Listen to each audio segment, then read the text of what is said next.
इस वीडियो में हम बात करेंगे भारत और पाकिस्तान की, क्योंकि सिंधु पर पाकिस्तान को कड़ा मैसेज भारत ने दिया है। अब अपने हक का पानी खुद इस्तेमाल करेगा भारत। जी हां, नमस्कार, आप देख रहे हैं न्यूज़ 18 का डिजिटल प्लेटफॉर्म। मैं हूं आपके साथ श्रुति श्रीवास्तव। पहलगाम हमले के बाद से भारत ने पाकिस्तान के खिलाफ सिंधु जल संधि निलंबित कर अपनी जल रणनीति बदली है। अब भारत अपने हिस्से के पानी का उपयोग किसानों, उद्योगों और ऊर्जा के लिए इस्तेमाल करेगा। चिनाब जल को व्यास से जोड़ने और जलाशयों की गाद निकालने से जल भंडारण और बिजली उत्पादन बढ़ेगा। यह आतंकवाद को समर्थन देने वाले पाकिस्तान के लिए एक कड़ा संदेश भारत की तरफ से है। चलिए विस्तार से समझिए कि क्या कुछ है।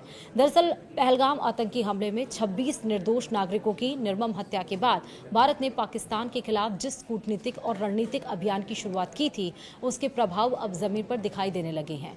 दशकों तक उदारता और संयम का परिचय देने वाले भारत ने स्पष्ट कर दिया है कि आतंकवाद और सहयोग एक साथ नहीं चल सकते। भारत सरकार द्वारा सिंधु जल संधि को निलंबित किए जाने के बाद अब उन योजनाओं पर तेजी से काम शुरू हो गया है जिनका उद्देश्य भारत के हिस्से के पानी का ज्यादा उपयोग देश के किसानों, उद्योगों और ऊर्जा उत्पादन के लिए करना है। साल 1960 में भारत और पाकिस्तान के बीच हुई सिंधु जल संधि के तहत सिंधु, झेलम और चिनाब नदियों के जल उपयोग को लेकर विशेष प्रावधान तय किए गए थे।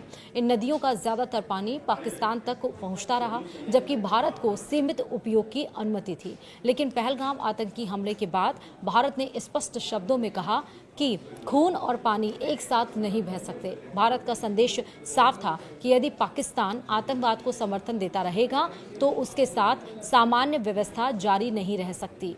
भारत सरकार ने अब चिनाब नदी प्रणाली से जुड़े जल संसाधनों के बेहतर इस्तेमाल के लिए कड़े कदम और बड़े कदम उठाए हैं। योजना के अनुसार हिमाचल प्रदेश के लाहौल स्पीति क्षेत्र में बहने वाली चंद्रा नदी के जल को सुरंगों के माध्यम से व्यास नदी प्रणाली से जोड़ने की प्रक्रिया को मंजूरी दी गई है। इससे अतिरिक्त जल का उपयोग राजस्थान सहित देश के शुष्क क्षेत्रों में सिंचाई के लिए किया जा सकेगा। विशेषज्ञों का मानना है कि यह परियोजना भविष्य में जल प्रबंधन और कृषि क्षेत्र के लिए महत्वपूर्ण साबित हो सकती हैं।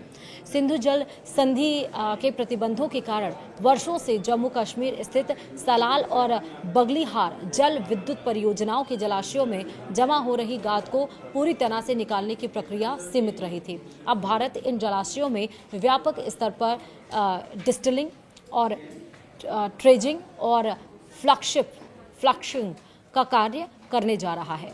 चिनाब दरिया में बने जलाशय पर पहले भी डिस्टिलिंग और ड्रेगिंग का काम हो रहा है, लेकिन फ्लशिंग का काम अभी तक नहीं हुआ था, क्योंकि चिनाब दरिया पर बने जलाशयों के नीचे वाले गेट को खोलना पड़ता था।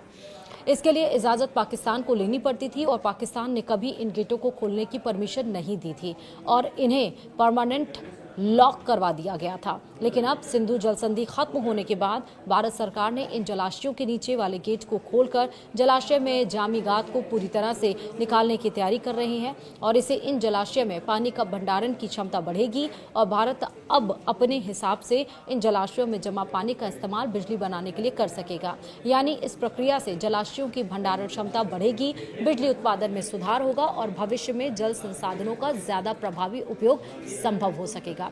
वहीं भारत का ये कदम केवल जल प्रबंधन का मामला नहीं है, बल्कि यह एक स्पष्ट रणनीतिक संदेश भी माना जा रहा है।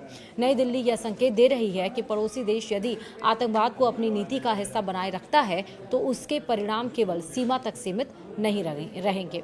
दशकों तक भारत ने उदारता दिखाई, समझौतों का सम्मान किया और पड़ोसी संबंधों को बेहतर बनाने का प्रयास किया, लेकिन निर्दोष नागरिकों के खिलाफ आतंकवादी हमलों ने परिस्थितियों को बदल दिया।